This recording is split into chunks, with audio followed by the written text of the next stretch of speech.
ప్రపంచంలోని ఉగ్రవాదుల అంతమే మన సంకల్పం. పెహల్గాం పేరు వింటేనే భారతీయుల్లో కోపం, ఉద్వేగం ఉబికి వస్తున్నాయి.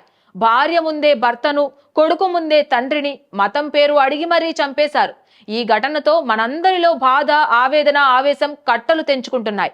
ఆడబిడ్డల నుదుటి తిలకం చెరిపేసిన ఒక్క ఉగ్రవాది కూడా భూమి మీద ఉండడానికి వీల్లేదని ఆపరేషన్ సింధూర్ కు ప్రధాని మోదీ శ్రీకారం చుట్టారు. దేశమంతా ప్రతీకారంతో రగిలిపోతున్న వేళ ఉగ్రవాదంపై పోరులో మన రక్షణ దళాలు చూపించిన ధైర్య సాహసాలకు సెల్యూట్ చేస్తున్నా.